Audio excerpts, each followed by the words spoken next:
Assalamualaikum warahmatullahi wabarakatuh. Selamat pagi anak-anak. Bagaimana kabar kalian hari ini? Tetap semangat ya belajar dari rumah.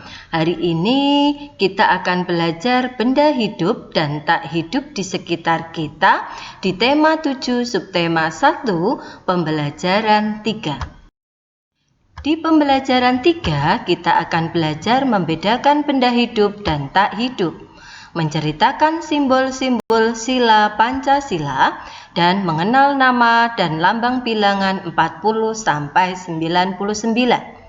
Sudah siap belajar? Yuk kita simak bersama-sama. Membedakan benda hidup dan tak hidup. Benda hidup, masih ingat ya benda hidup ya? Nah, siapa ini ya yang lagi makan? Ya, anak-anak pasti tahu ya.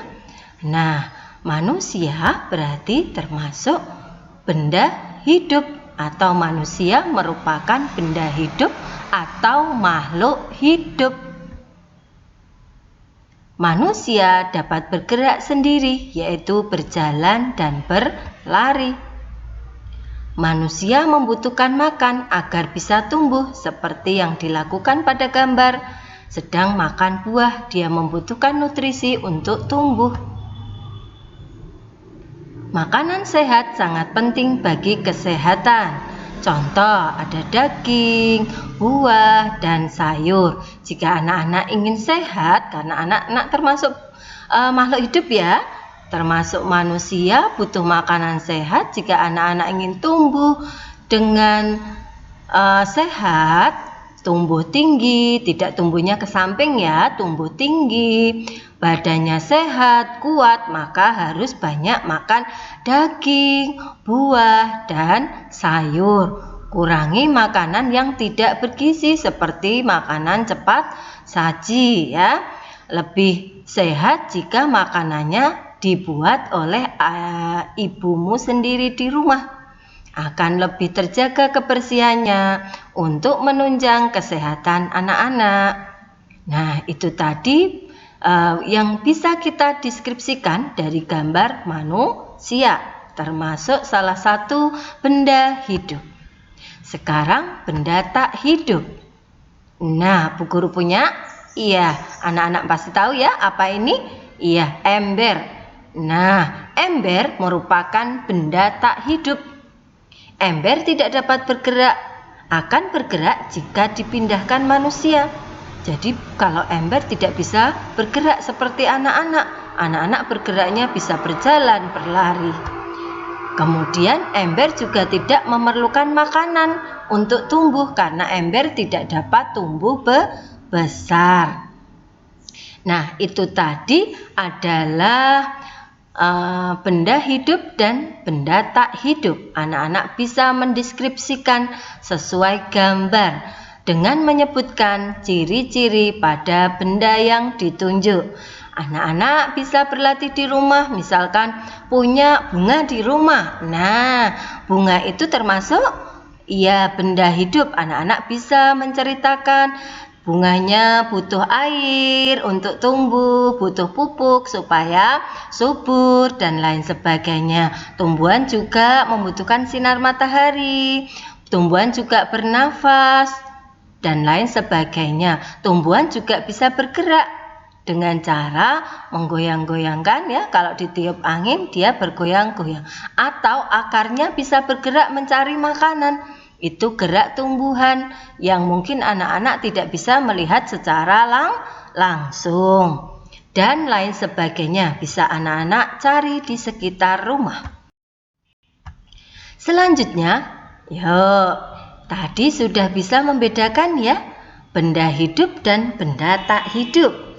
Yuk bantu Bu Guru membedakan benda hidup dan benda tak hidup.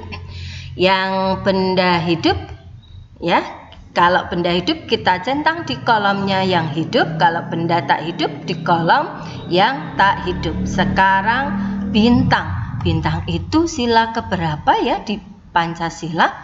Simbol sila? Iya, simbol sila pertama bintang. termasuk benda hidup apa benda tak hidup? Iya, pinter, benda tak hidup. Rantai, sila kedua Pancasila.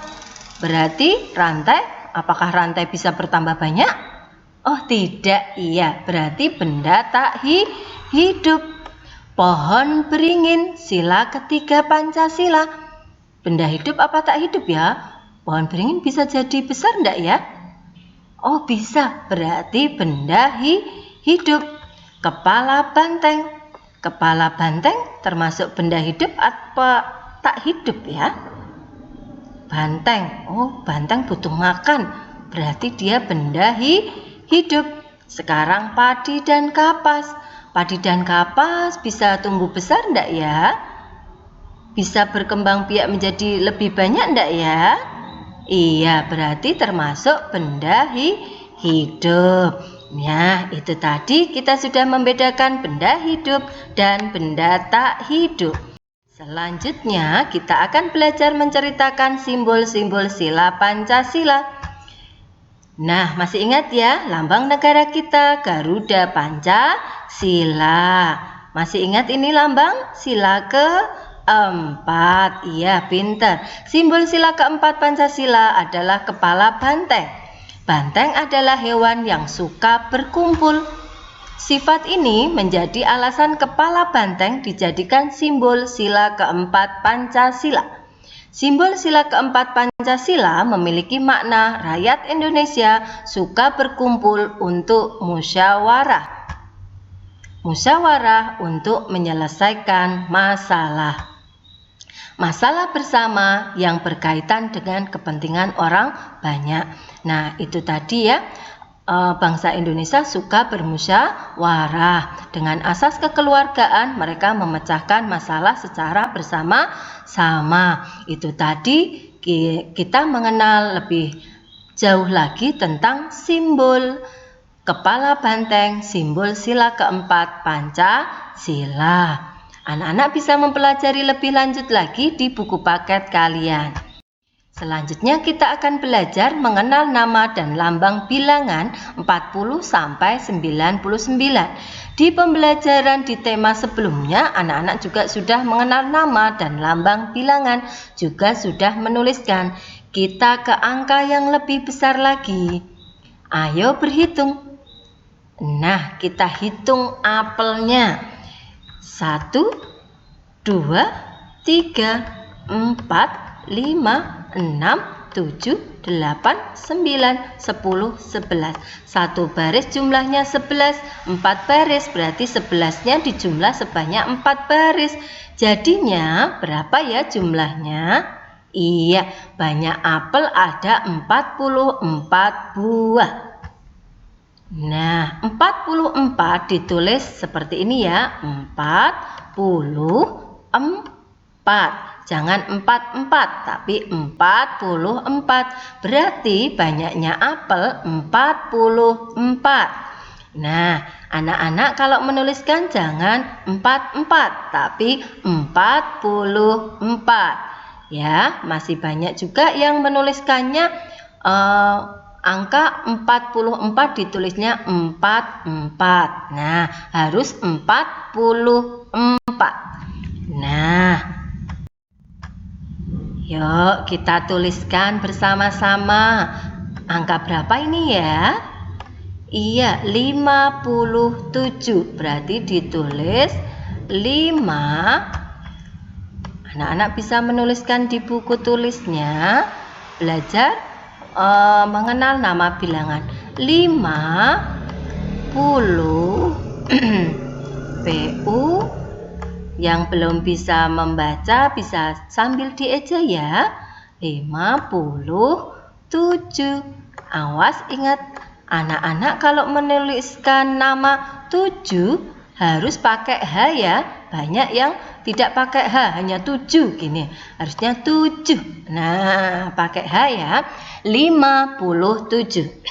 Sekarang angkanya 43. Maka ditulis 4-nya puluhan, 3-nya satuan, 43. Nah, ditulis seperti ini ya. Anak-anak bisa berlatih di buku paket kalian. Nah, sekarang anak-anak bisa mengurutkan angkanya. Tadi 41, setelah 41 angka berapa ya? Iya, 42. Anak-anak bisa dituliskan. Sebentar, Bu Guru ganti warna pensilnya.